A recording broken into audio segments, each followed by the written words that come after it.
and it has paid off really. And I think this engagement is not just going to be a public speaking session of how to adjudicate. It's going to be thought provoking. It is going to be well elaborative, but also it's going to be a one time chance for you to learn what you do not know and learn what you have learned, and then establish your own philosophy of life, but also as far as public speaking is concerned. Welcome. My name is David Adungo Oniogo, and I'm going to apologize before I start. I am under the weather. I am having sinuses, and the weather has really been treating me badly. So at any point that I mute my mic, just know I am just trying to recover or reconnect with my voice and then composure as well to move ahead. That being put aside, let us just go to what I have for us today.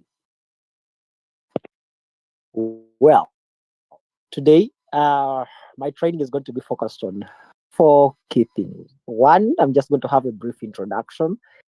It's not going to really take long.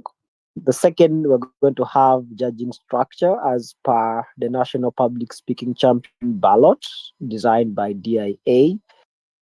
Third, we're going to have how we score speech. And then lastly, we'll feedback.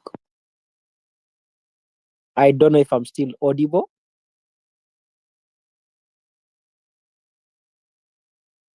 Okay, cool. Yes, sir. Yes, sir. All right, cool. Let us just go straight to it. Introduction. So before you become a good public speaking judge or a good public speaking coach, you first of all one need to be a good public speaker yourself, or secondly you need to know what entails a good speech. I am privileged that even though I have not had the opportunity to participate in a number of public speaking tournaments, I myself, I am a good public speaker, I would say. I have been at very many platforms where I have given wonderful. I think the most renowned one was when I was in Doha last year, where I was selected as the keynote speaker from Uganda. And believe me, I just said a very simple story, but the speech itself was good. Even though there were no judges to give me marks, I believe out of the five that were there to represent, I gave the most beautiful speech to begin with. But the second thing is, I am not really outspoken, as the person who was introducing me saying. But obviously, most of you who know me would think I am, because that is what I put outside there when it comes to public speaking. Because you can't be a debater or a public speaker and you're not outspoken. Even when you tell people that you are actually not outspoken, they can't believe you. So we just leave that to them and what they believe. But I'm not really that outspoken per se. I just love my own time and just doing my own things. I think that is really, really important.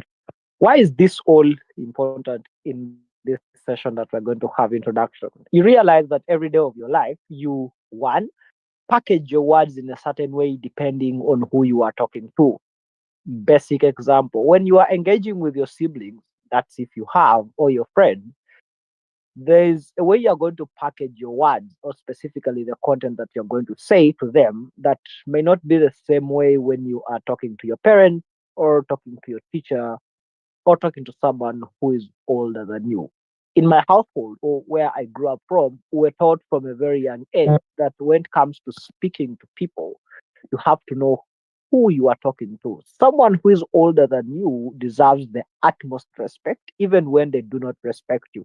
I think it is a modern tale where learners or students say, or even us or debaters that have tried to analyze the idea behind, if you don't respect me, regardless of whether you are old, I'm not going to respect you. And the common saying that even fools grow old.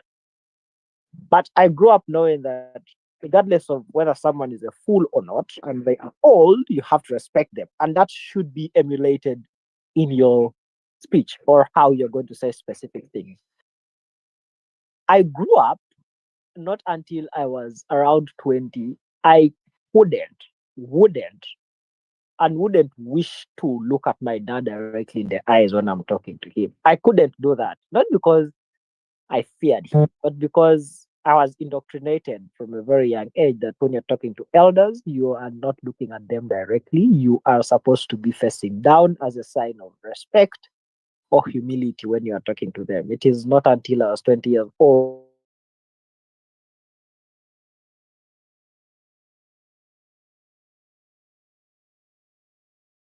that I realized that public speaking simply means that it takes a very long time for you to break certain barriers that you have built in your mind. And that also entails for what public speaking is, because every time we venture into something new, we have specific walls we have built as guidelines for that particular thing, and it becomes heartbreaking when those guidelines are challenged by specific norms or new learning that you are not aware of. And that is why it is really challenging for most of us. So what entails a good speech? So when it comes to public speaking, I just learned this, I think, a year ago. Public speaking narrows down to three fundamental questions: what, why, and how. Even when you want to be a good public speaker, you have to understand when you are structuring your speech, there are specific things that are really important, right? Just give me a moment.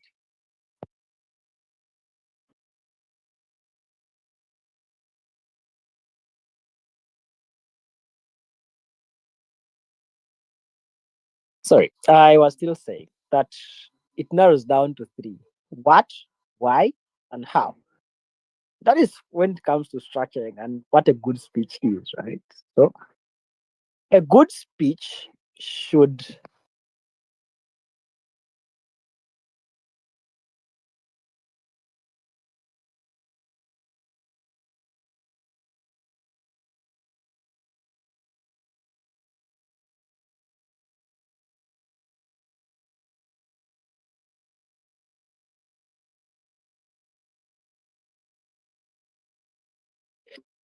Sorry about that. I'm literally having a lot of noise at home. I am not at my place, so I came for the weekend and weekday at home. Sorry about that. I apologize. So I was still saying that a good speech structure narrows down to three things: what, why, and how. Whether you are in for being a good speaker or you are in for being a good public speaking judge or trainer. The what simply means the content. What are you delivering as a speaker? What are you looking at? What are you delivering? And I mean, it's just as simple as that. The content that you are going to say outside there. If you want to tell us about, let me say,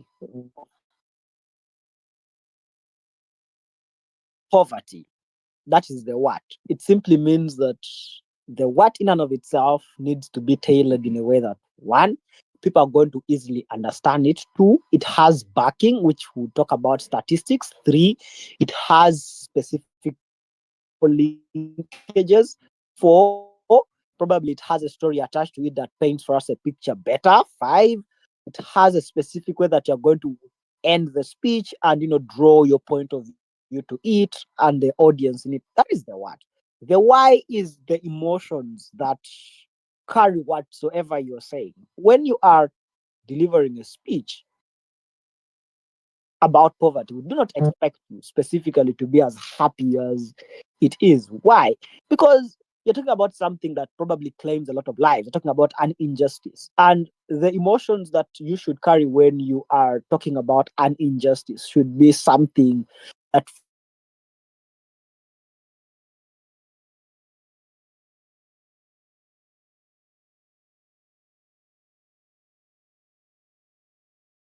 why? Because very many speakers are not naturals. When I talk about naturals, they do not have the ability to emulate themselves to fit in the situation that they're talking about.